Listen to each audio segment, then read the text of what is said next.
So, a very warm welcome to everyone present here.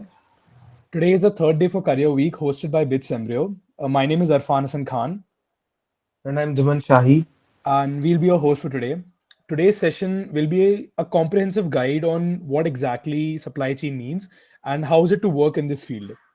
Throughout Career Week, our goal is to help you explore the vast array of career opportunities available across various fields. So each session will provide a 360-degree perspective on different industries, followed by a Q&A segment. It is my pleasure to introduce today's distinguished speakers who are also BITS Pilani alumni. Mr. Saransh Junjunwala, who joined BITS Pilani in 2019, he has explored various domains starting with front end, business development, machine learning, computer vision, and supply chain management. Among the domains he explored, he became particularly interested in supply chain. He is currently working in Unilever as a supply chain manager. And our second guest is Mr. Shaurya Parekh, who joined BITS Pilani in 2020 and graduated with a degree in mechanical engineering and a minor in finance. He is currently working as a product supply and packing automations manager at Gillette. Unfortunately, our second guest will be joining a little late, but that's all right. I sincerely thank our speakers for taking the time out of their busy schedule to share their valuable insights with the bright minds from their alma mater. So, I'll start today's session with a few questions. And my first question goes to Saransh. Saransh, is it all right if you turn on your camera? It would be a lot more engaging. Hi, I cannot hear you. So sorry. Yeah. That's all right. That's all right. So, so my first question is, what does your day look like as of now? So a bit correction in the introduction. So Unilever, when you join Unilever from the internship as a PPO or directly join their program, you join Mhm. as a management trainee. You go through a process of management trainee for a year and then you join as a management. So I'm right now in the management trainee period. So that's Okay. one correction. So in Okay. the training period, generally every month you get to shift to a different location. You get allotted a different projects. So usually the day is dependent on the project. If it is something at the head office, then it will look a much more different. Whereas if it is in a factory, it looks much different. Like I'm working today also. I'm Okay. at a vendor's place. So it's very different. But if I give you a general overview, Mm-hmm. it starts around 8 or 9, between 8 or 9, and it Mm-hmm. ends around 6 to 7. It starts with what are the things on hand, Uh, who all. I'm sorry to interrupt you. I'm sorry to interrupt you, Saransh, but your network is very unstable. Uh, one second. Yeah, sure. Is the voice breaking in between? No, like your speech is getting lagged in between. So your like some parts are being cut.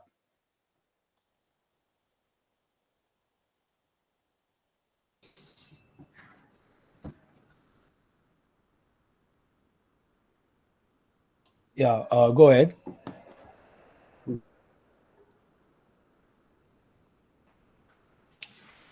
Is it fine now? Yeah. Yeah, it's all right. It's all right. Okay. So where was I? Yeah. So generally it starts around 8 to 9 in the morning with meetings and all. Then Mm-hmm. it will be like what all tasks you have to complete based on the projects. And Mm-hmm. it ends around what all tasks are completed today and the next day tasks. Generally like that, but it's very dependent right now. Very dependent on the projects we are working on. Okay. Thank you so much. And I think our second speaker has also joined, Mr. Shaurya Parekh. Same question for you as well, Shaurya. What does your day look like as of now? Yeah, so hi Embryo team, hi Arfan, hi Hi, Dhiman. hi, Thanks a hi. lot for Hi, hi. scheduling this. I'm sorry I joined a little late. That's I'm all on right. my phone, so just let me know if the voice is cutting out. I can try and like switch my position a bit. The voice is perfectly fine. Cool, cool, awesome. Uh, my day sounds a little bit different from Saranch's. So I work at Procter and Gamble, and the brand I'm working with is Gillette. And we don't typically have a rotational program the way Saranch has. So things might get a little bit less exciting, but nevertheless, so I'm working. So you've got my role correct. I'm part of the function called Product Supply Management. This is the function that deals with all the manufacturing operations that PNG has. So for all our various brands and all our different products, we're the team that essentially ensures that we put the product on the shelf when it needs to be. More particularly, I'm working in automations management. So I'm at the packaging facility that Gillette has in Himachal Pradesh. That's in this industrial town called Baddi. So I stay in Chandigarh and I travel up and down. And my day consists of a couple of things, but the largest task that takes up my time is project management.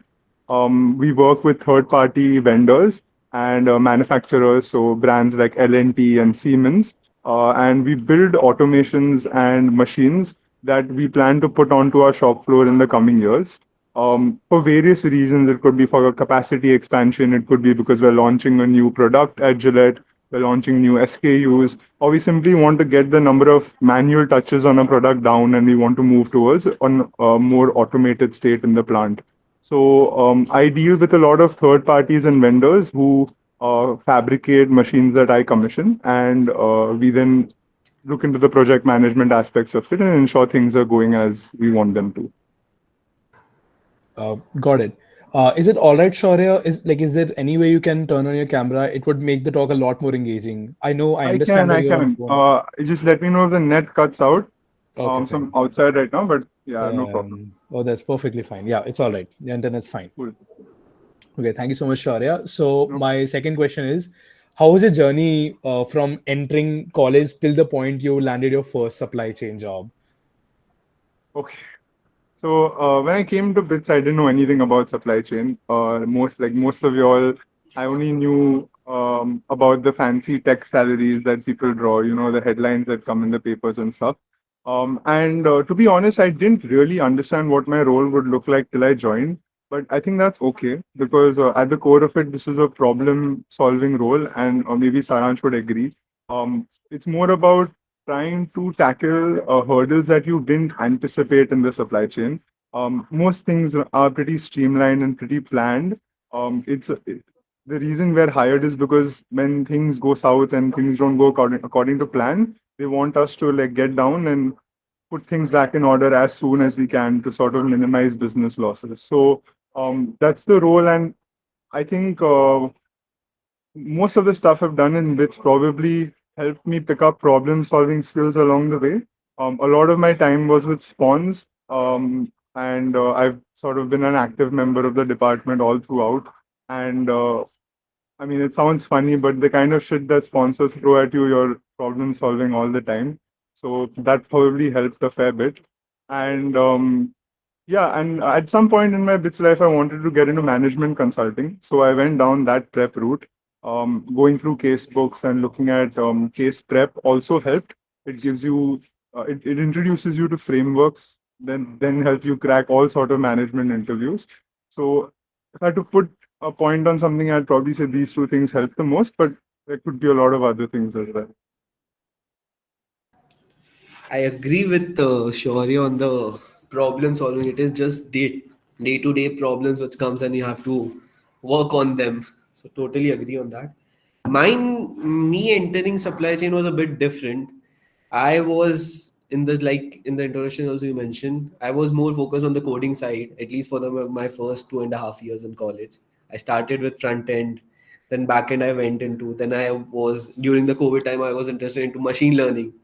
Then I just felt it to be a bit on the boring side. Then I did the course in supply chain, online course to be honest, from edX, I guess. So it was pretty interesting. And I thought let's apply because the Unilever salary was pretty good, and that very few openings comes for the mechanical with that range of salary. And that year was the first year when PNG also came into our campus, I guess. So applied for it. It was a supply chain. It was feeling to be interesting. Then I was luckily got selected, and then did a course also on campus only. Then did a few SOPs and all SOPs with various professors. And then I also did one thesis at ISB in supply chain, which was again a very game changer. It gave me more details about what actually supply chain, the ideal supply chain should look like. And then I did an internship in Unilever, the ULIP internship, which told me how actually it works, how it is different from the ideal and all. But yeah, at that time I was like, yeah, this is something which I might want to work on. because it is day-to-day challenges. You are looking at what is happening, how is happening. You are just not giving orders, but you are actually on the ground solving them. So that was how I entered supply chain, and it has been a great journey so far with internships. And for the last 7-8 months in the Unilever, it's all like I mentioned. It's all about every month you are traveling to a different location. At times in months you are traveling multiple times. I was in Baddi 3 weeks back, by the way. So it's all about the project which you get.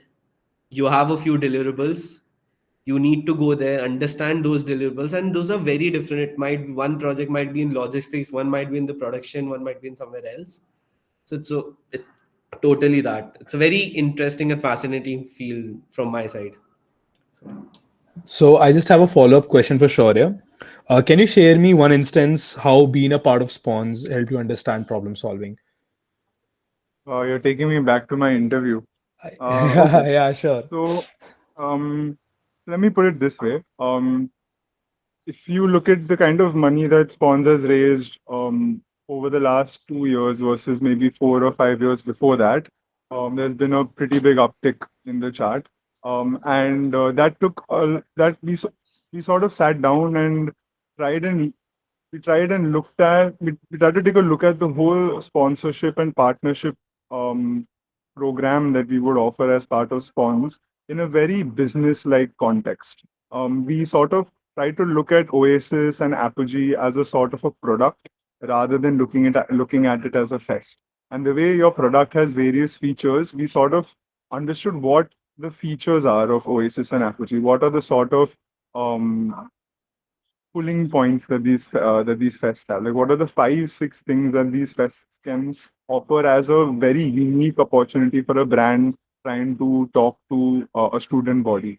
And our fests were not look like that previously. You know, like we used to make pitch decks and all of that, but if you looked at it before, it was a sort of, we used to make Oasis and Apogee look like a party and like try and get sponsors to come and sponsor the party. But when we looked at it as a product that the institute is offering with um, complex deliverables, that's when we actually started pulling in a lot more money from sponsors. The I think the most important part was trying to help them understand how we have an offering that helps them do exactly what they want to do on campus. Be it talking to tech students, be it talking to people interested in marketing or product supply. We show them that we have a product that helps them get exactly the kind of attention and footfall at college events that they're looking for. And when that communication became very clear, that's when they started sort of believing in us and believing that we can actually give them everything that we're promising through a sponsorship.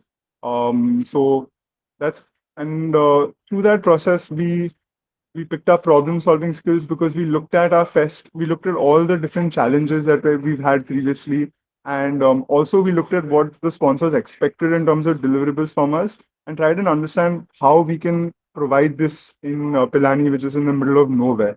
So if you, I mean, what is problem solving? It is essentially you taking in a lot of information about things that are going wrong, information about things that aren't exactly the way you want them to be, and then you create a stepwise plan towards getting everything in order, in the sense that you bring it to a state that helps you achieve the objectives that you have. So bringing the fest to a state where it is able to tick off the deliverables we promised to the sponsors was the kind of problem solving we did. But other than that, so internships, like Saransh mentioned, the more internships you do, the more you're going to expose yourself to different kinds of problems that you won't see as a student and maybe not even as a mechanical engineer. So a mix of internships in VC, in CSR, um, uh, in I did an internship on a shop floor even before PNG. So sort of all sort of a mix of all sort of different experiences will show you a variety of problems and will just help you get better at what is called first principle thinking. Thank you so much. That was very intricate how you explained it, and it was very interesting for me that you turned Oasis into a product. That's a very different way to look at it. I would not have thought about it. That's very interesting. So I think Dimant has a question now. Yes, yes. So my question was that what was that specific moment for you that made you realize that you wanted to get into supply chain management? So, Saransh, let's go with you first. Like I mentioned before, it was when I got bored with the machine learning and computer vision coding part. It was like, let's explore something, and global supply chain was at its peak. Everyone were crying, this is not there, because Ukraine wars started. So it was just in the news, and I was like fascinated with what it is actually. What is the hype about it? Like just one day I was sitting idle in my college room, and I was like, what to do now? So I just went through, learned a bit more. I felt something is interesting about it. Then just dived more into it, and then did a courses again. So it's again like internships experience. It was me getting into this field of supply chain by knowledge, and then doing the hands-on job on it was actually when I was like, sure, this is something which I want to. Till I went on the Unilever shop floor, I was like still a bit delusional whether I like it, I won't like it, or what. It was because just an experience which I wanted to try. So that was the moment when I saw the things moving, when the products which I was using in my daily life, which I was able to see get manufactured, and the impact which is causing, the impact at the end consumer, which the future lies in. That was the point which I was sure about it, that this is some field which I want to get into. All right, that was interesting. Saurya? Okay. So again, not a lot of clarity about what product supply management is exactly before I got into the role. And frankly, like for PNG, we have a couple of hundred product supply managers, but each one of us is doing a very different job at the core. We all have very different responsibilities, very different targets to meet. So product supply management is a very umbrella term. So it's like saying I work in finance, but you could be working in private equity, you could be in investment banking, you could be a broker. There are different roles. Just saying working in finance doesn't really say anything. You could be a CA for all you know. So, in terms of what I really like about my role and what I did understand about my role before I joined was that I wanted to be in a management position from day one, and I also wanted someone to give me the kind of responsibilities you get at an MBA level. I didn't want to be doing a lot of administerial work, a lot of pulling data from one place and putting it into another place without a lot of analysis or without a lot of thinking and decision making. The advantage of product supply is that it puts you in a decision making spot from day one. You are the owner of your projects. The project will go in the direction you pointed to. Of course, you have reviews and you have advice coming from senior management, but it really comes down to what you want to do with the project and where you see this project going and the kind of value that you want to drive through it.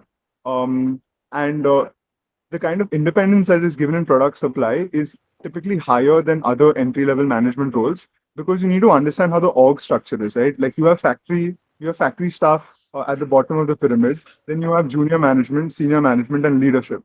In all other companies, you'll be entering at the bottom of the pyramid as a junior manager. But in PNG or in HUL or any other company that offers a supply chain role, you're entering at a mid management level because the entire workforce, the entire manufacturing staff is reporting to you from day one. That puts you in a position of that I won't say authority, but it puts you in a decision-making position where you're expected to lead teams, you're expected to provide a vision to the projects you have and get people to believe in that and then work towards it. And that was really attractive to me. I didn't really want to be sitting and taking orders from someone and punching numbers in an Excel sheet the whole day. And That is still probably the most attractive part about my job. And on top of it, there's a lot of travel. I don't think there's been a week yet in the last 8 months that I haven't traveled for work. So that keeps things exciting. You know, it gives you something new to do. So yeah, and I mean, there are a couple of downs as well. You know, wake up at 5, travel 65, 70 kilometers a day. But you sort of have to understand what your priorities are, and then you'll figure out if this is right for you. So about supply chain, the traveling part is very fun. That I understood. So my next question is like, how important is interdisciplinary collaboration in the job which you're doing right now?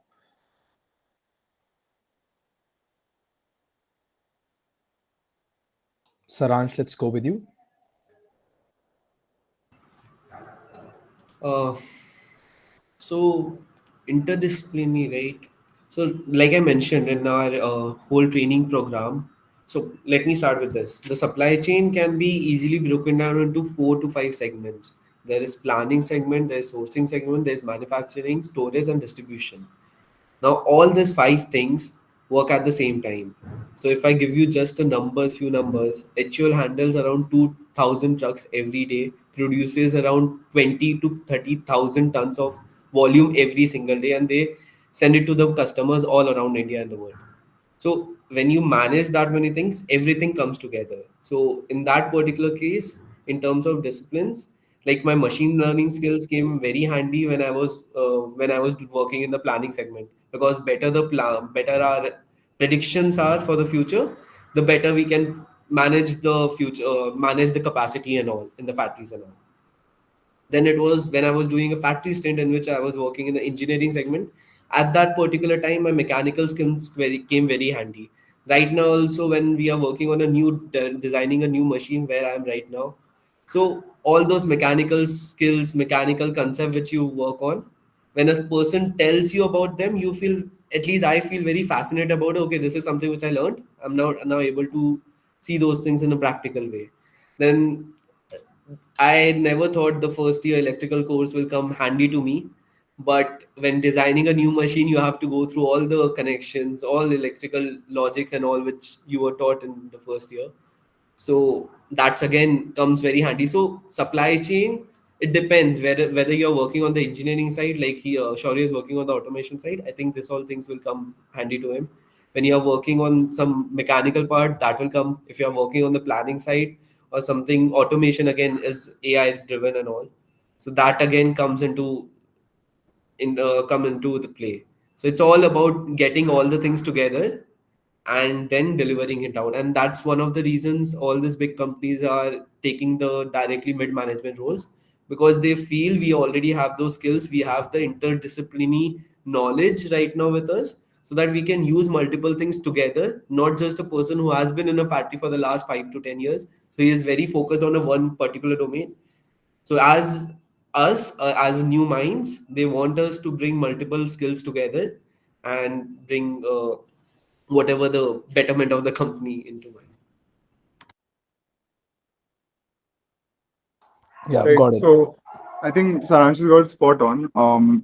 There are so many things that have to happen simultaneously on a shop floor or in any project that relates to manufacturing, that it is by default a multidisciplinary role, right? So if you look at the team that I'm in right now, we have a finance SPOC, we have a mechanical engineering SPOC, we have a PCNIS, that's electrical SPOC.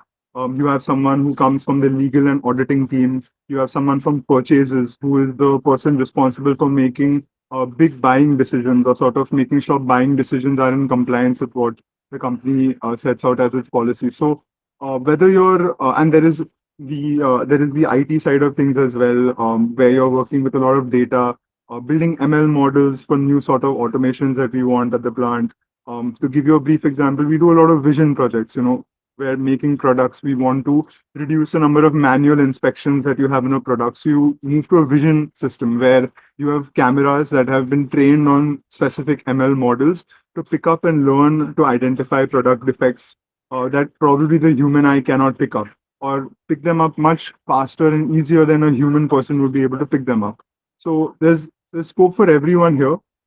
That being said, if you're trying to get into the investment banking side of finance, or if you're trying to get into a lot of sort of deep tech in the IT space, which is something probably Saransh can explain better than me, but then this is probably not the right place for you.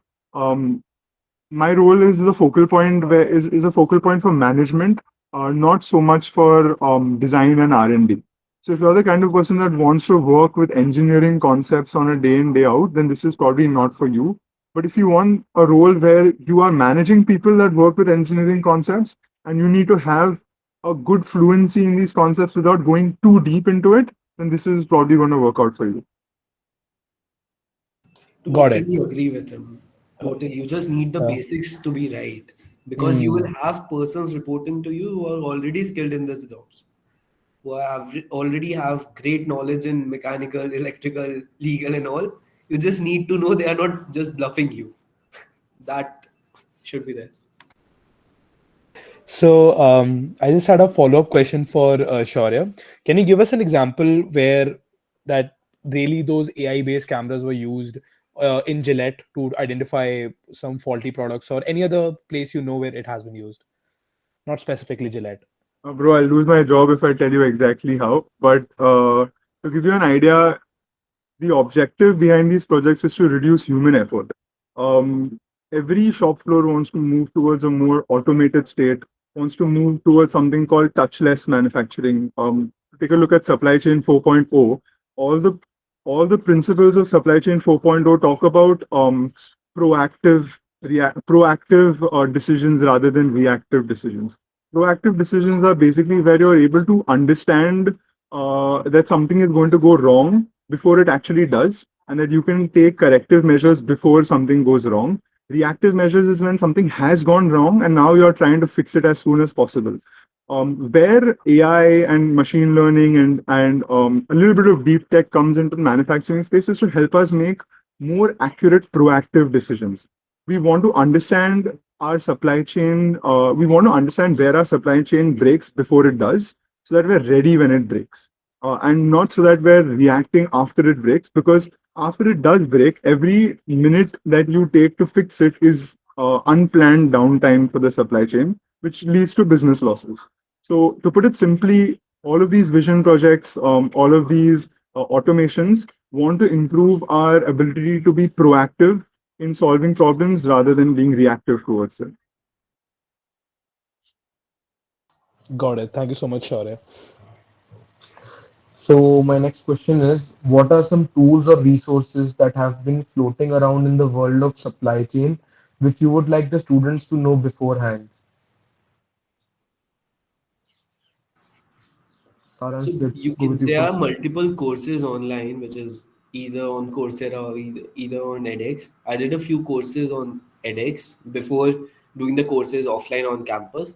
I think those gives you a pretty good idea about what supply chain is, how it functions, and what are the when you get into one supply chain role, what you can predict, what you will be working on and all. Those gives a pretty good idea about it.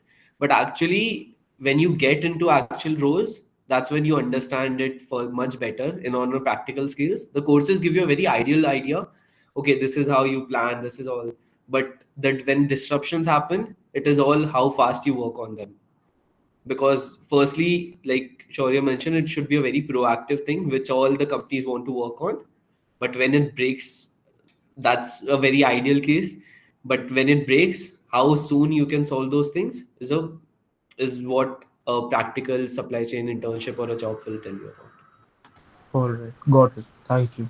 Shaurya, Yeah, Diman, so sorry, you want to know what courses will help with the role? yes, what tools and resources will help the students? Okay. So in terms of the job itself, it would be a little difficult because I think all companies in this space have a very like unique way of working. Like everyone has their own method of going about things. Um, but that being said, there is like this there are a couple of principles, couple of concepts that are common across manufacturing. That is something you can pick up from what is called the Six Sigma program. It's a little early to be trying to get a qualification for Six Sigma in college. I don't think you can. I think there are a number of years of work experience required to get Six Sigma qualified. But Six Sigma provides you with a working model for the manufacturing space. It sort of touches upon all the pillars of the manufacturing industry and how each pillar can become more efficient and sort of operationally stronger. So, someone who wants to understand the manufacturing space, take a look at Six Sigma, go through a couple of those principles. If you find it interesting, you're probably going to find a role in the manufacturing space also interesting.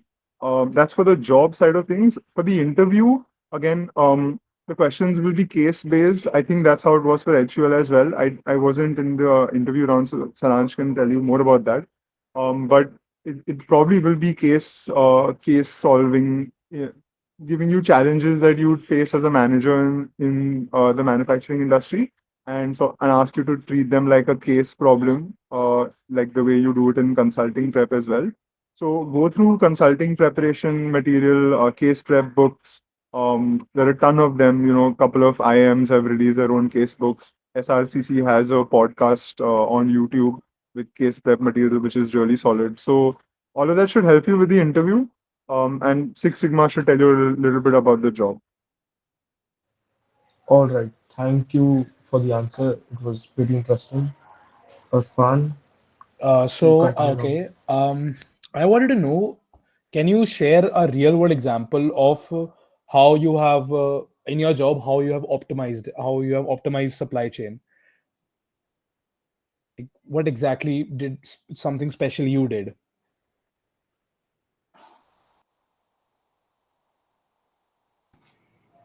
Should I take this thing up? Yeah, yeah, sure. So during my factory stint, so when I was at the factory, so we were sourcing around 10 to 15 materials all the way from Calcutta, because there was only one supplier which had the components which we required at those specifications. So while reading about those raw materials and all, it I got to know that those raw materials are a product, are a type of scrape product or something you can call them, which are not used by another company, which is produced during their manufacturing, and which was very close enough to our plant itself in Vapi. So when I proposed this particular idea to them, that this is a material which one company is just dumping it out, and those matches the specification which we require. So it was a win-win situation for those particular manufacturer, because they didn't need that particular product. It was a better thing for us, because we were reducing our overall cost from the transportation level to the material cost itself. So it was this way we were able to get the products from which used to take a lead time of around 3 to 4 days to come from Calcutta to just few hours. So with this particular thing, we were able to reduce the inventories which we had to keep at the factory. We were able to reduce the cost. Environment point of view, it was a benefit thing. And overall, as a supply chain, it will be much more agile in future. That if we want more production, we have some person who can give us the product at a very faster speed. So that was an optimization project which I worked on during my as of first stint. One of the optimization project, I would say. Yeah. Okay. So optimization of supply chain. So my role in PNG so far has been more specific. I can talk about places where where I've done optimization at certain points in a supply chain, but I don't really have an example of optimizing an entire supply chain. Supply chain is everything from the raw material, from the point where you purchase raw material to the point where you sell the product on the shelf to the consumer. That whole all the processes linked one after the other form a supply chain. So it's a little difficult to talk about a single project that has optimized that whole supply chain. But on a site specific basis or on a project specific basis, um, I've done projects with the quality assurance team where we've taken a look at all of the different inspections that we're doing in the plant, and we've done effort mapping and touch mapping and time studies that tell us how much time is spent in quality assurance and how much effort of a specific staff, a member of the staff is spent in doing quality assurance. And we've worked on building statistical models that help us continue providing that level of quality and finish on a product, but help us drastically reduce the amount of time that we spend in quality assurance practices. So it's a game of probability where you need to plan your inspections and you need to plan your tests in a way that you're likely to catch a defect as soon as it comes without putting in too much effort in trying to find that defect. And all of this comes down to doing a lot of mathematical modeling on the sampling rate, on the touch frequency, on uh, yeah, pretty much that random sampling and touch frequency. And we did some studies that helped us bring down the amount of effort in minutes that a single person in the quality assurance team spends doing quality checks down by about 33%. So that was a significant advantage for the plant because you need to understand when someone is on the shop floor, we time every minute of their 8-hour shift, and we want them to be doing productive work for each one of those for every minute of those 8 hours. And when you have a duplication of effort in the sense that when you're checking something twice, although you know that the second check is meaningless when you've done it for the first time already, that is what we call effort loss or a duplication of effort. And we use statistical models to bring down these kind of losses and these kind of duplications. So that is one optimization example I can give you. On the automation side of things, there are projects where we've understood that completely automating a certain aspect of a manufacturing line brings down our employee count significantly. It makes the entire manufacturing line more lean, and it makes it more process dependent rather than person dependent. And all of these things help us do predictive maintenance better. It tells us in advance when a machine is going to go into downtime, and it also helps us get a more real picture of how much product we're going to make over a specific period of time. So all of these projects in small ways help optimize the supply chain, and that's pretty much what everyone in product supply is doing. Small projects that help make things more efficient. Thank you, Shaurya. I just had a few follow-up questions. Can you explain the audience what you mean by effort and touch mapping? Yeah, sure. So effort mapping is basically so there are 480 minutes in 8 hours, right? So we take a look at how each one of those minutes of a 480 minute shift is being spent, and we put that onto a graph and look at where the most time is going. So if a person has been given 10 activities to do, we take a look at which of these 10 activities is taking up the most time for that particular person, and then we try and find ways in which we can simplify that activity. So if it's taking the person 36 minutes a shift right now, it probably takes them 28 minutes a month from now, then 26 minutes a month after that. And every minute that you save, when you look at it across an entire shop floor, if you're saving 1 minute in every employee's schedule, uh, across a shop floor of 1,000 people, you're saving 1,000 minutes every single day. And 1,000 minutes of work time translates to a couple of crores of rupees in terms of salary. So that is what effort mapping is. You take a look at where effort is being spent, where time is being spent, and how you can make the most out of that person's time and remove unproductive work, replace it with work that directly contributes to growth in production numbers or improvement in machine efficiency and stuff like that. Got it. And in the entire supply chain, for example, if you're producing a product, right? If you're manufacturing a product, so is it more productive to turn the entire thing automated, or there is a bottom line? Okay, we need a few percentage of employees, and itna percent should be automated. What is more productive? Sorry, Arfan, you'll have to repeat your question. I lost your voice in the middle. That's all right. So my question was that if, for example, if you are manufacturing a product, right? Is it more productive to have the entire thing automated, or or there is a bottom line that you need a certain percentage of employees and also a bit of automation? Okay, that's an interesting question. So again, going back to supply chain 4.0, it's a sort of concept that wants you to look at something called touchless manufacturing or lights out manufacturing. Lights out manufacturing is basically where your entire shop floor has nobody on it. You essentially don't have lights on your shop floor because you don't have people. And these machines are not only able to make products themselves, they're able to troubleshoot themselves, they're able to go into scheduled maintenance activities by themselves, and they're also able to give you real-time data based on where there is a possibility for efficiency improvement in the machines. So this is a futuristic concept that a couple of our plants in Germany have been able to achieve. To reach lights out automation or complete touchless automation, you need your entire shop floor to be automated. But it's not a quick fix. You can't sort of go to a shop floor, look at a line with a couple of people and be like, let's replace this with robots. Because although robots are supposed to be more efficient than people, there is a certain aspect that only experience can bring. And when someone spends 15 years, 20 years on a machine, we can tell based on the sound that the machine makes which nut and bolt has sort of fallen out of place. And that is difficult to achieve through automations and AI in a preliminary stage. So while you want to transition from manual processes to automated processes, the machines need to continue manufacturing during that transition. You cannot like shut down a plant and then spend 5 years automating it and then get it running again.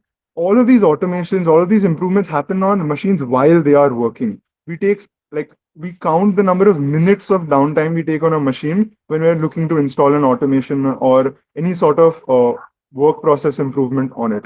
So you cannot sort of just go and like completely automate the whole flow. You have to go phase wise. But yes, the end state wants a complete automated factory flow. And Saransh, do you have any insights over automation? Would you like to add something to whatever Shaurya just told us? It is the same thing, to be honest. There is, so during my supply chain course at campus, I read a study about Tesla. So Tesla went with the like automating every fucking thing from starting till end. And then they realized there are a few activities which a robot cannot do as fast as a human can do. For example, putting the seat covers. That is something which is very adjustable, and whether the robot is able to adjust with the current technology or not, it is not. It was found out to be not feasible. So in that case, they had to bring back the manpower in that case, and it is not possible for any company to remove. Let's say there were 10 people on the line. Let's remove them and bring back the robots. So it is not possible to go like that. But yes, it is always happens in a phase-wise manners. Pick out the activity based on the time motion study. We pick out the activities which are taking the most time, because that will, if we are able to work on those activities, it will give us the most benefits in that case. So pick out those activities, look at what automations are possible, whether removing a person or bringing automation, what benefits we'll get in that particular case. Because if a robot costs for, let's say, 10-15 crores, it is not possible for it to be directly converted if it is not giving me that much benefits, right? So it's always the ratio cost versus the benefit which you are getting. If it is beneficial, you try to work on it, you get it automated, and then you move to the next step, next activity which is consuming the most time, and that's how you slowly and all you bring to the industry 4.0 standards. Got it. Thank you. You already answered one of my questions, that how do you identify which part of a supply chain management can be automated? Thank you so much. So, anyways, I wanted to ask one more question. Just a minute. Okay, I think Dhimant has one right now. I think you Yes, should so go my for it. question was, if a student today wants to land a top internship or job in supply chain, what criteria or what steps should they start taking right now? Saransh, let's go with you Sure. first. Yes. Uh, so I got shortlisted for HUL and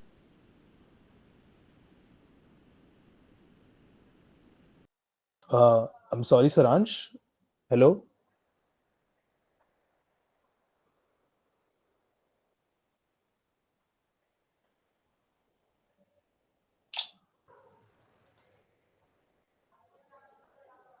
I think they're facing a few connectivity issues. Shaurya, would you like to take over? Yeah, no problem. So the steps you can take, firstly, take some time to understand if this is for you. Um, yeah, the money is good. We have good starting salaries, but there are a significant number of lifestyle changes. I won't call them compromises. I'll prefer to use the word changes. But lifestyle changes that you'll have to make. The job can tend to put you into remote locations at times. Even though I'm saying I'm traveling, I'm not traveling to Bangalore and Mumbai every month. I might be traveling to a complete off-site location because there's a problem that my team wants me to look at the manufacturing facility, which tends to be on the outskirts. So the try and understand if this job is for you with all its perks along with the money. That being said, if you want to get into this field, so leadership is something that PNG sort of highlights from the first day. They want people who have proved to be leaders in whatever capacity that they can. So if you're a campus hire, then they want to see that you've taken up leadership work on campus. They want to see that you have been able to create a sort of game plan, a strategy, and then get some very smart people around you to align with your strategy and sort of follow the steps that you're laying down. Because when you're in the manufacturing industry, and for example, if someone's going to look at you for automations, let's say the person from the operations team wants to look at someone from the automations team for help. The person in the operations team is also very, very smart. He's just like you. She is just like you. They've been hired from campus. They're really good at what they do. But you need to have this influencing power. You need to have the capability of showing someone a strategy and then pushing them towards that goal. And that is something that you will pick up if you take up leadership positions on campus. So do that. Try and look for PORs that interest you. Don't force fit a POR. You don't want to take something up and then mess it up, because that's probably even worse than having it in the first place. So take up a POR that you think you can really make a difference with. That will help you a lot, not only in your resume but also in your interview, and like convincing the people who are trying to hire you about your leadership skills. Other than that, maintain a decent CGPA, like keep it above 7. I'm not saying you can't get hired below that. It's just going to be a rough fight. You'll have to do a lot of other stuff to convince them why you let your CGPA drop that low. I never really had a very high CGPA. I graduated with a 7 something, so it's fine if you're in that range. Try and aim for a high CGPA if you can. I think HUL's hiring criteria is slightly different. Saransh can tell you about that. PNG is not very CGPA specific, but they want a stellar resume. All right, got it. Saransh, Okay. would you like to So conclude this? yes, like firstly, you should be known about what are the challenges you will get into in case of supply chain. Like you will be traveling a lot, at least for the first year, at least in the case of Unilever, I can speak, you'll be traveling a lot every month, living on a single backpack, single suitcase for a year, that much traveling. If you're ready for doing, that's one thing. Again, like Shaurya mentioned, remote location, it might be possible. You might be the youngest one in the whole factory or whole thing. Everyone will be maybe 1.5 to 2x of your age. And the biggest thing is getting them do what you want them to do, because they are twice your age. They have almost the experience which you are age of almost. So letting them making them believe that what you are saying will have an impact is a very big thing. And when you are in such a decision making role, that will be a very critical condition which will come into play. Because in the case of PNG, all the cases are asked in the interviews and all. In the case of Unilever, they ask you very technical question in the first round of interview. But as you process after the internship and when you are giving a PPO interview, it becomes a very case-driven interview in which they ask you problems. How will you legitimately convince a person who is twice your age to believe in what you are saying when he is not believing you? He has the experience. He can just say this will fail. How will you convince? It's a very case based oriented. So in the case of HUL, if I say, the interview process begins with the technicality which you have and ends up in the case, because they know when you are joining a factory, when you are joining the company, you don't have any knowledge. They accept you with any none knowledge in supply chain. They send you for internship, they test you in internship, and based on the results which you deliver in the internship, they will judge you for the PPO rounds. So that's where they want you to gain the understanding, the practical learnings from the project which is given to you, and then sit in those interviews, sit for the future roles and all. So that has been again CGPA criteria. It is better to have a 8 plus CGPA at least for the HUL case. I had so just 7.5 is the minimum which you require for the HUL case generally.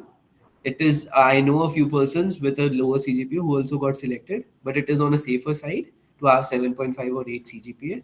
And again, from the resume perspective, a broader PORs, a different roles, and just showing that you have tried different fields first. You might have tried consultancy, you might have tried IT, you might have tried whatever they want to. They might, for example, they ask me a question about how can you introduce computer vision into the factories and all. So whatever projects which you're mentioning on the resume, if you can relate with what benefits you can get with those projects on their businesses, that's the best thing which you can best thing on resumes. So having multiple things gives the multidisciplinary aspect which you have, that will always benefit you in the interviews. All right, thank you, Saransh.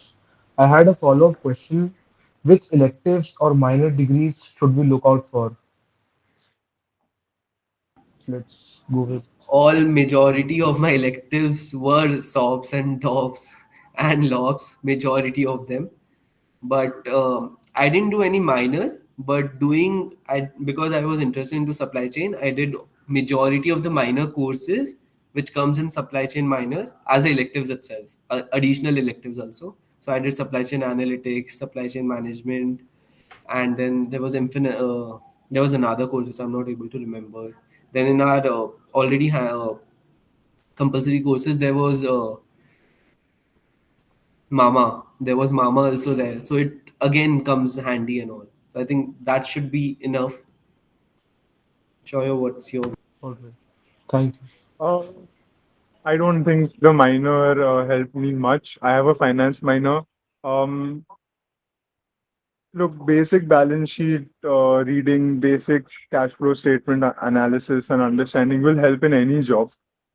Understanding how money moves in a company, how money is made, and how money is being used is going to help you everywhere.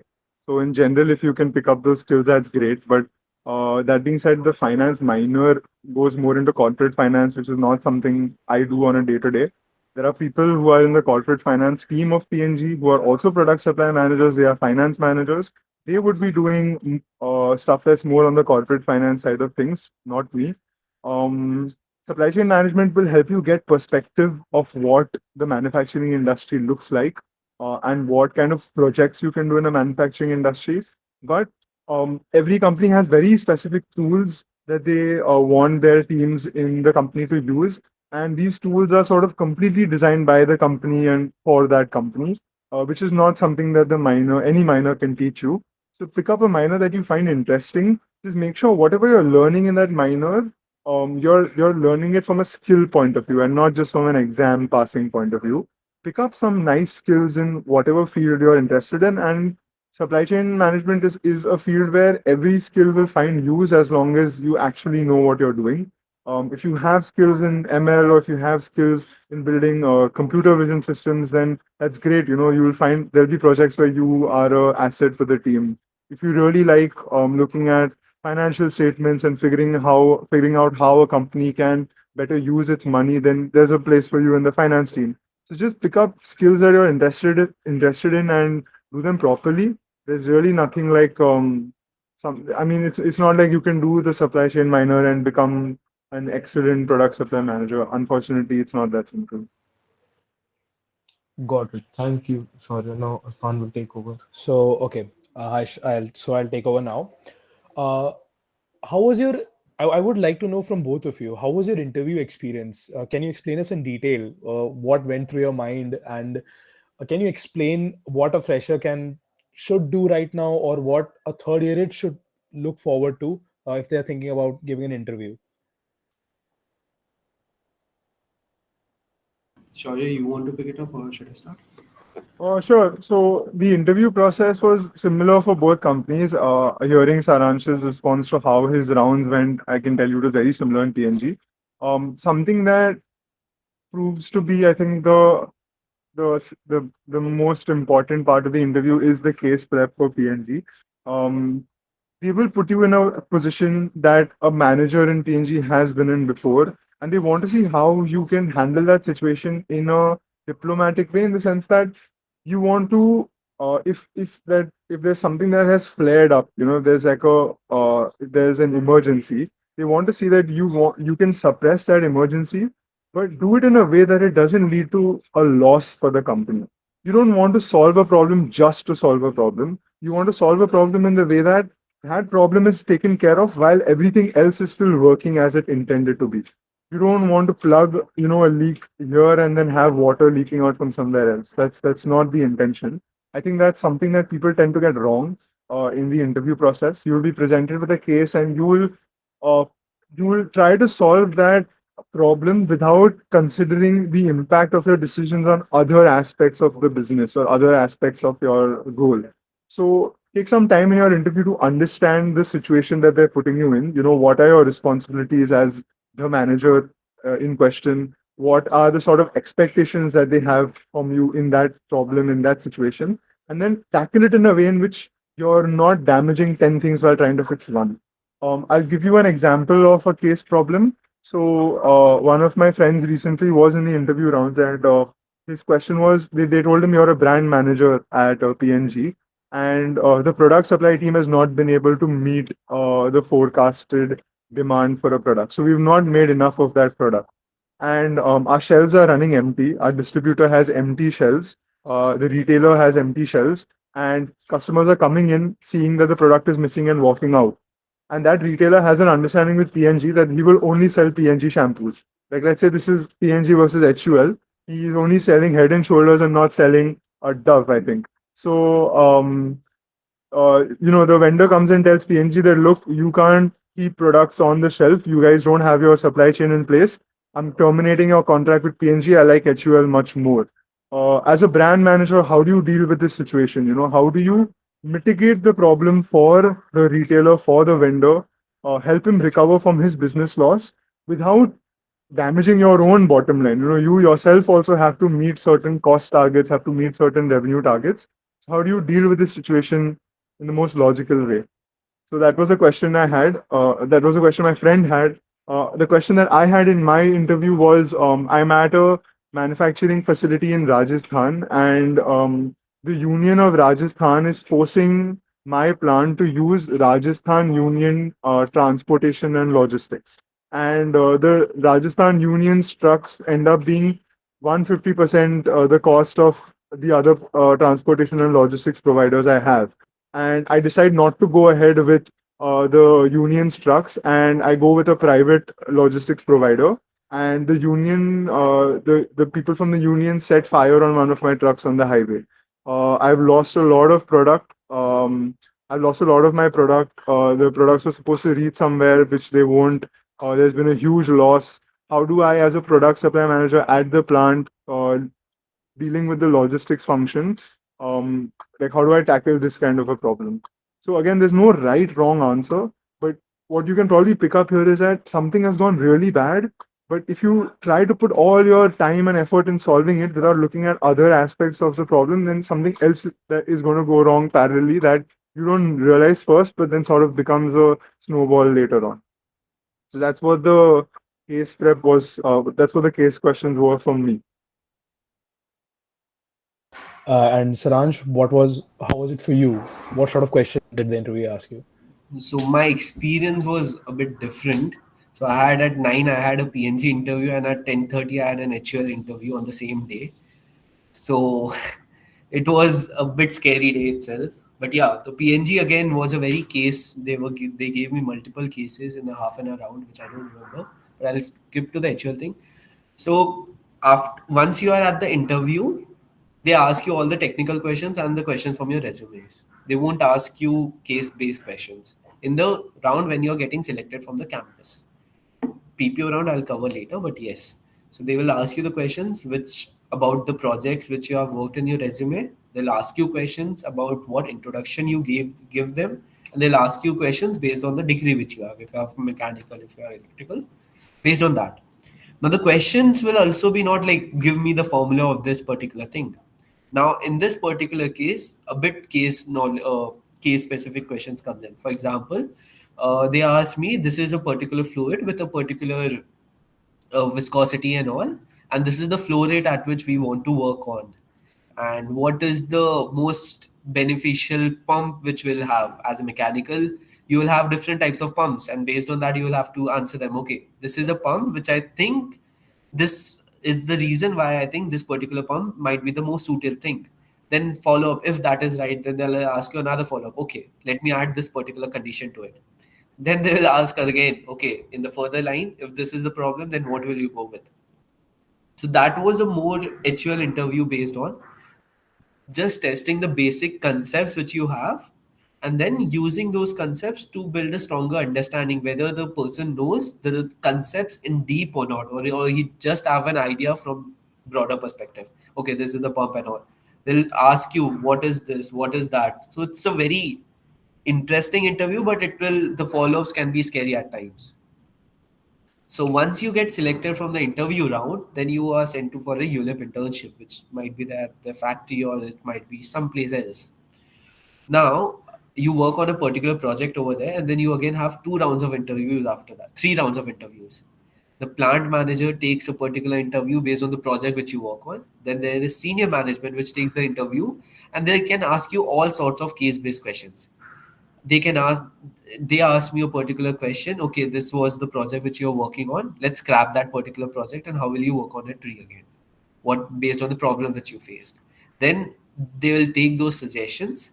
They'll question you on those particular cases, and then they will again might implement those particular thing in a future project. So it is all about how much understanding of the project which you have, and what are the problems, and how you cannot, the problem which you face, how we can resolve those problems so that we don't face them again. It's not about solving the problem at that particular time itself. Think about it again. If you don't, because you don't want to face the same problems again and again, then there's another interview which is happening at the senior most level, directors level, which is a more on the business side of the interviews.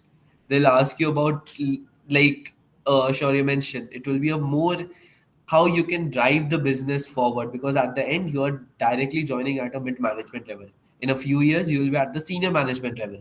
At that point of view, you won't be handling a single unit. You will be driving a particular brand. You might be driving a particular chain of factories and all. So you will have to think forward in that particular case. How will you drive the business forward? So then that particular interview becomes business driven, more on the business driven side from the project perspective. So that's how HUL's interview journey changes from testing you on your mechanical side, branch sides, what you have done on the college basics, from your projects to more changes which you can do on the projects to finally on the brand sides. So that's how HUL process begins like. And I think that's what my experience. It was a very tedious, to be honest, very stressful experience, because at least in the campus round also it takes almost 2 weeks to complete all the rounds of HUL to finally sit in the interview. Again, after completing the internship, it takes around 2 to 3 weeks for you to complete all the interviews. At time it takes months. So you are very skeptical at that particular time, will we get or not? So yeah, it's that way, but it is definitely a very rewarding experience. Thank you so much for such detailed information, Saransh. Okay. I wanted to ask, like, what's one thing students should stop worrying about right now? I mean, it's a personal question. You can answer based on how you spent your time on college and what should they stop worrying about right now. Shaurya, yeah, would you like to go ahead? Yeah, so what students should stop worrying about from the product supply interview perspective, or like in life in general? Um, Maybe them landing a job. Uh, like if they want to get into supply chain, what should they stop worrying about? Okay. Um, this is my take on this. Look, everyone can Okay. have a different opinion on Yeah. what should and should not worry them. But I think because when you're sitting for placements, so even I went through summer internships and PPO, not direct placements, but I mean, even those interviews are hellish enough. So when you're going through the whole placement process, I think you become very myopic. You sort of think that all the jobs available on earth are only going to come through the placement process, and if you don't get in here, you're going to be jobless, or you're going to be typecasted, or like people, every third uncle and auntie you meet is going to ask you why you didn't get a job. And it's not like that. Give yourself a year, give your batch a year. In 1 year, everyone comes back to the same place. If you don't get into an interview round that you really wanted to crack on the day of your placements, and if you try for that interview again in a year, there's a high you'll be able to crack it then, if you spend a little bit more time going through studying the kind of things that are expected from that interview, or upskilling yourself in the right way. There's a lot of luck, and there's a lot of sort of being there in the right place at the right time that goes on in the placement process on campus. But within a year, I've seen so many people who had a tough time during placements are securing jobs that are as good, if not better, than the ones that the people who got placed during campus have. So don't think that your life is going to sort of dramatically change if you don't get placed. That's not how it works.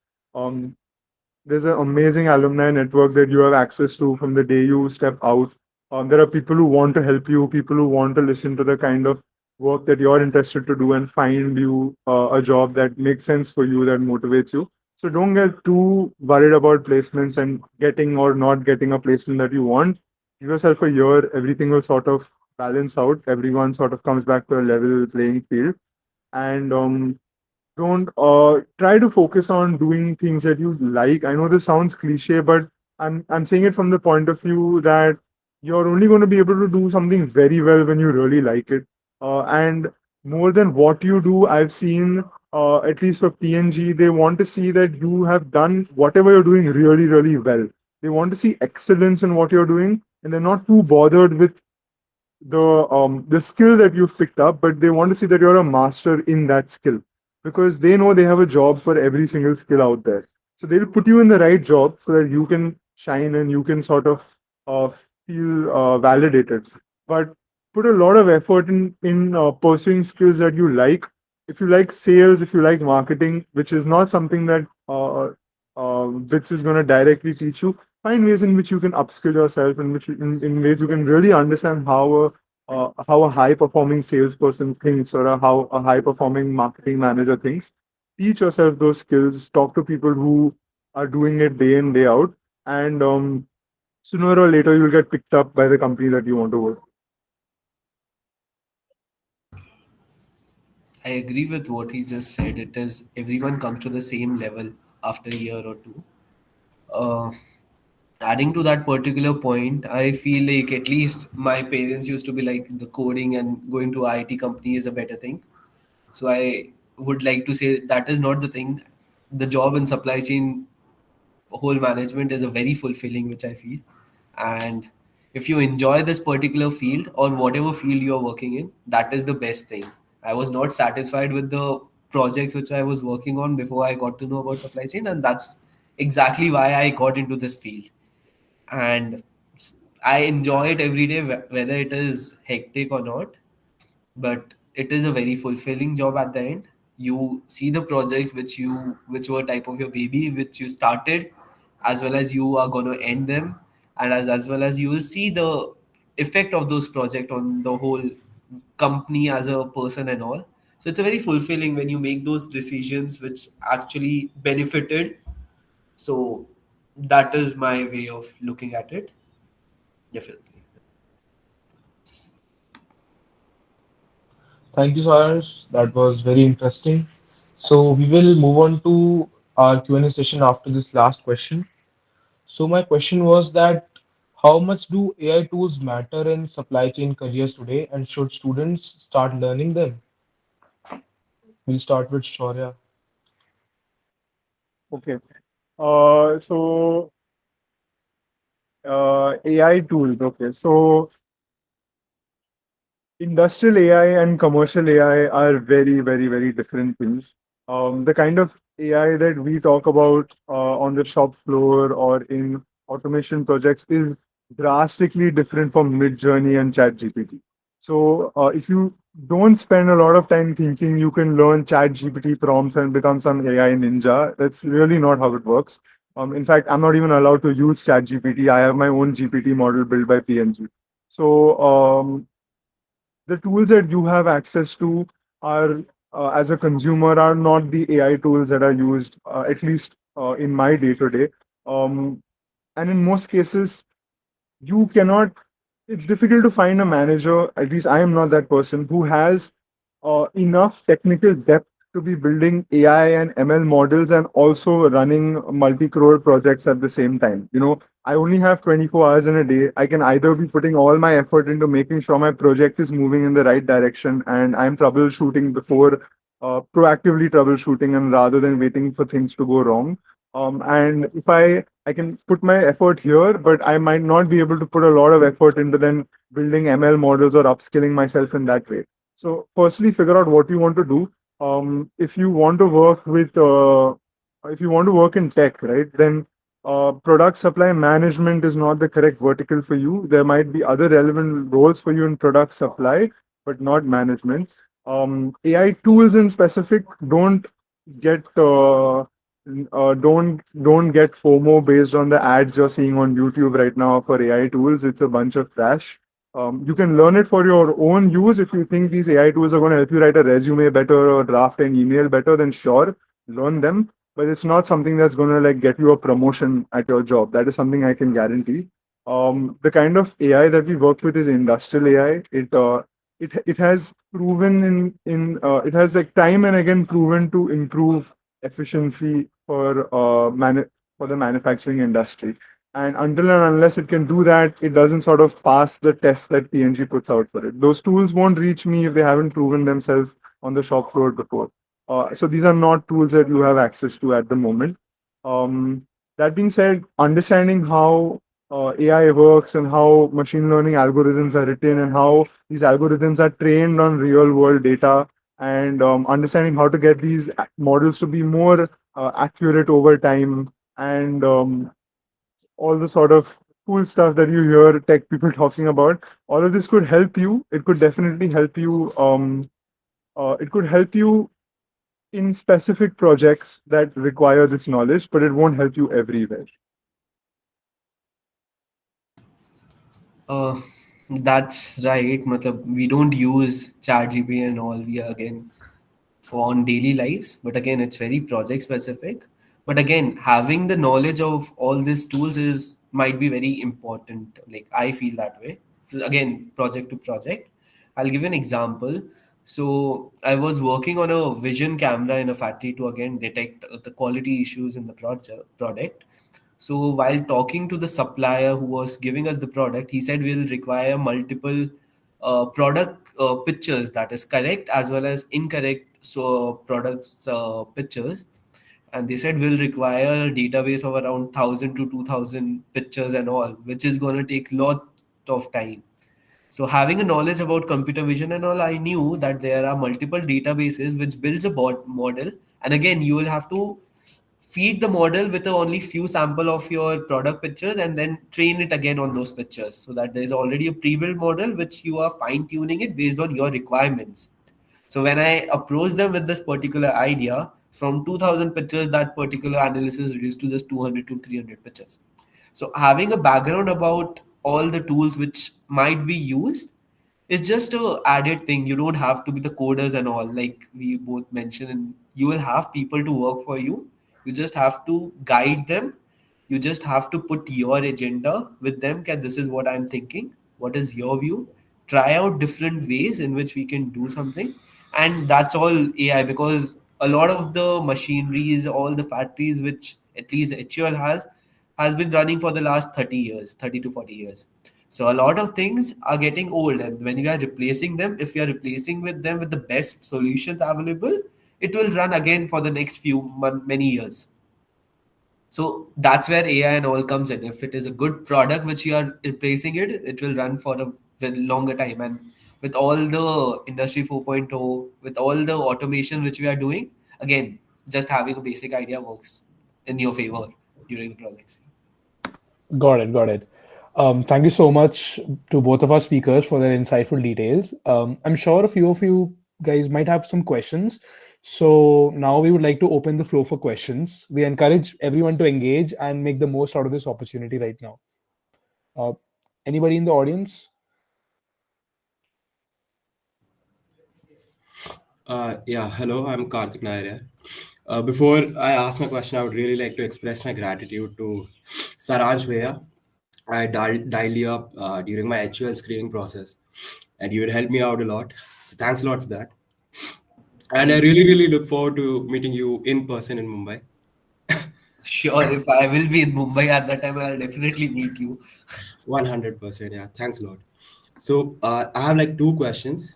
The first question is, you mentioned initially that you did a fair bit of exploration to in the ML and computer vision direction.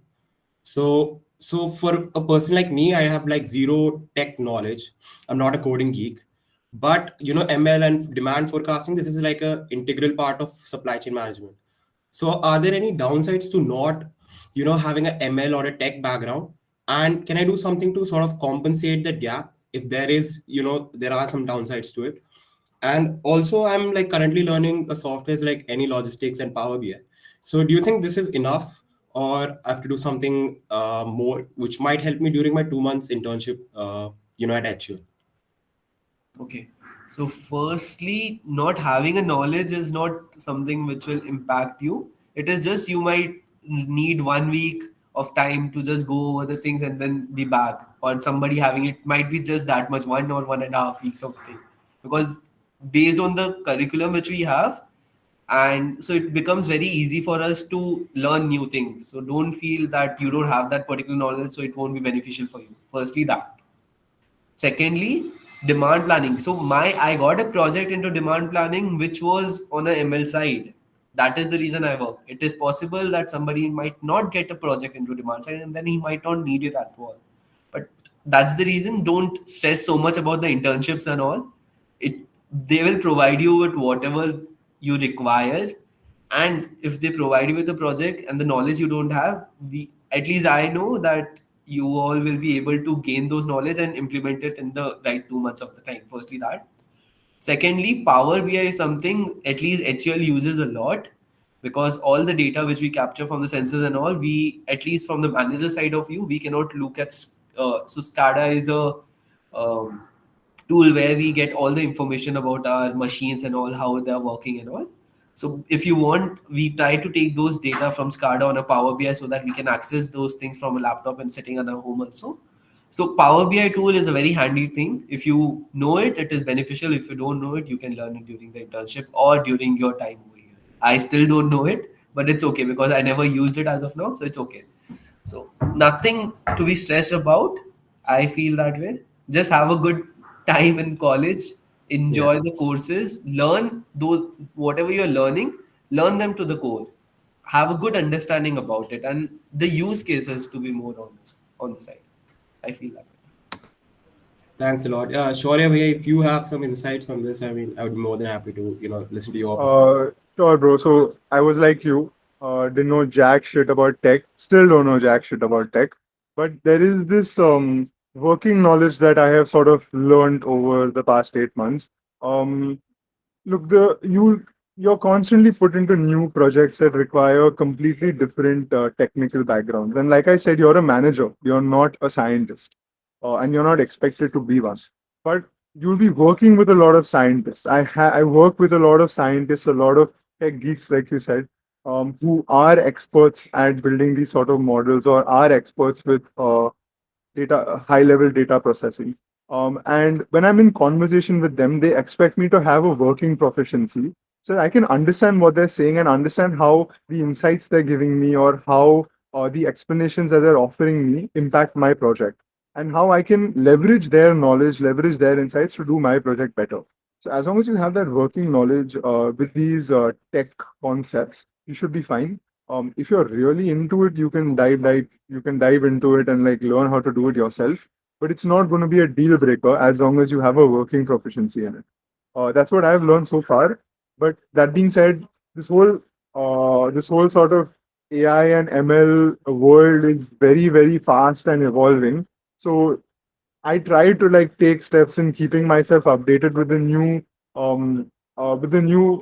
technologies that might be relevant for my projects. And I take these conversations up with my manager. If I feel like there is something we could be using or could be doing that we're not, then I'll speak to her about it in like a connect I have with her and tell her that I read about this, I heard about this, and if you want, I can like go into the depth of it, or like give me 2 days and I'll come back with a working concept or something like that. So it's very case to case, project to project. But because you're an engineer, you're going to understand these things. You might not be an expert in it, but you should be able to understand it.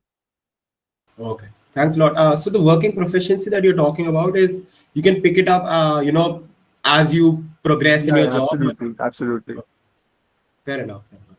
I have another question. So like both of you, the route that you guys took is like you went to a 2 month internship and then converted that into a full-time job. So yeah, I mean, we've all done a PS1. So the thing I realized over there is that, interns को इतना ऐसा भाव मिलता नहीं है, because the company also realizes that during a time period of 2 months, you can't really, make significant contributions in that company. So I don't know if this is only the case with PS1 or all 2 months internship. So I'd like to know that what was your, approach like during that 2 month internship? How do I, absorb maximum information, during a 2 months internship? And I mean, what all did you guys do? Like, did you guys interact more with the, shop floor workers, or did you just like spend the initial few days walking around the shop floor trying to understand different things? Whom all did you interact with? What all did you guys do to, to absorb maximum information and make the best time out of those 2 months? Okay. Shall I go first, Saransh? Yeah, sure. Okay. So that's a very good question. Actually, I wish I had this conversation with someone before my internship. Maybe I would have made even more out of it. But so look, firstly, intent, right? Not everyone who comes to that internship wants to make the most out of it. So, and don't assume that the people you're working with or your manager knows that you want to make the most out of it. So, make your intent clear. You're here, you mean business, you want to do good work, you want to drive amazing impact before you leave. You have 60 days and you want to be able to have something to say for each one of those 60 days. Make that intent clear on day one. When you tell people that this is like what you want to do here, people around you will start looking for ways in which they can allow you to show yourself and allow you to show your ambition. So make that intent clear on day one. Secondly, speak to as many people as you can. Be a sponge. Be a sponge of information. Anyone with even a month of experience in the company knows more than you, right? You don't know anyone. You don't know anything on day one. Everyone is a source of information. Even the guy giving you coffee can tell you which manager comes on which day and when you should schedule a one-on-one with them, right? That's the level of respect you need to have for the people you're working with, because everyone knows something that you don't. And as you work through your projects, try and understand who you can reach out to for what kind of inputs. Talk to the right people at the right time, and you will get most of the information you need to be at the front of the internship bag. If you talk to the right people at the right time, ask them the right questions, you will have information before anyone else does in your cohort. And if you really want that PPO, it's going to come down to the rank that you have in the internship. So right people at the right time, intention, and look, effort, right? Like, you can't be saying all of this and doing nothing. There has to be the hustle. The hustle is needed. You put in the work and it'll happen. It'll work. Thanks a lot. So, adding on to the things which already said by Shaurya, those are very important. But at least my case in the Unilever was, the projects which we get might be very different at the start, and in the mid they change a lot. So it is possible in your 2 months of internship, you start with something, in middle your boss, your mentor, manager ask you to work on something else also. It might add up or it might reduce depending on the situation it is. So the most important thing in the whole internship experience is learnings, to be honest, I feel like, as well as what all you have achieved. It's okay for you to not complete it 100%, but when somebody asks you what you have learned in those 2 months, and based on those learnings, what all you were able to achieve, is what is important. It is fine if you just complete 50% of the project. At times, this all projects are a very live projects. It is possible they might have given you a project which might not be completed in 2 months. It was supposed to be 4 months, 4 to 5 months, but it was given to you because it was a very good project, and it was a very good project to test interns on for the future roles, so that you develop the whole project and then somebody can just lead it and complete it.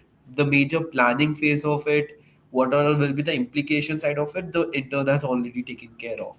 So they regular connect with your manager, regularly regular connect with the manager, in which you're briefing him or her about what are the problems that you faced, what were you able to achieve, and what were your learnings in the whole process, because HUL gives a lot focus on the learnings.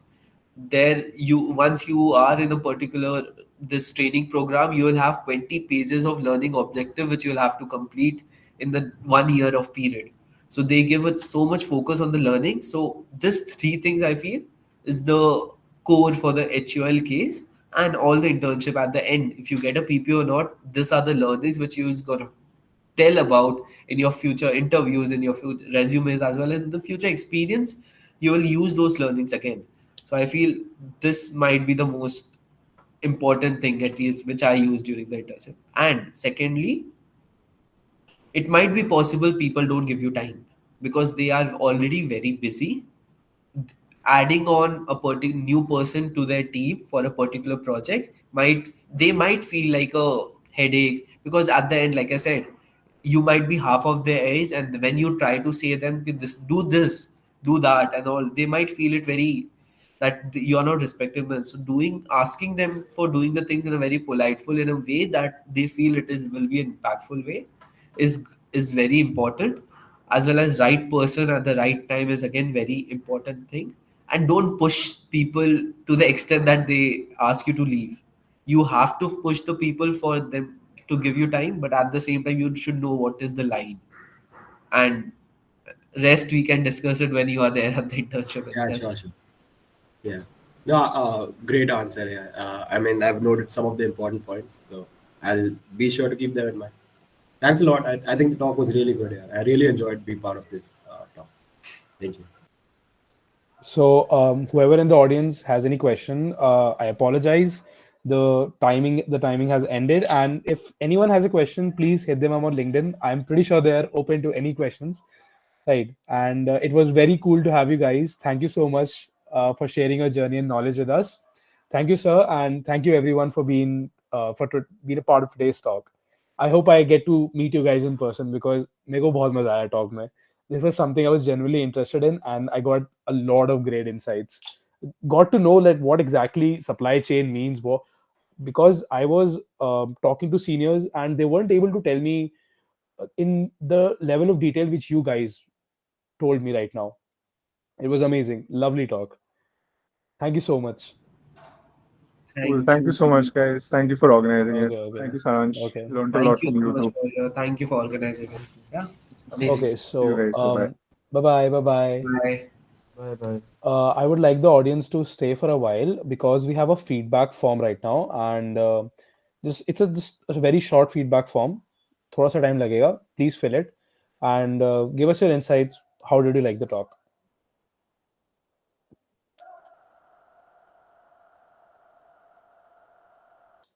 Dude, why did you have such a short Q&A time where I feel bad about taking up the entire time? It's perfect. And So if you what had told me happened? about this before, then I would have, maybe asked one I question. get that. But there were a series of very important questions we had to cover up. I know 1.5 hours is not enough for any Yeah. sort of talk, but that's No, what the good limit talk is. and good anchoring, yeah. Overall, good Thank you. effort. Thank you so much. Thank you so Yeah, much, I Karthik. think you guys did great. Okay, so what Yeah, year are dude, you in, the Karthik? questions that I'm you in took up were great. Like, answered all my queries that I had.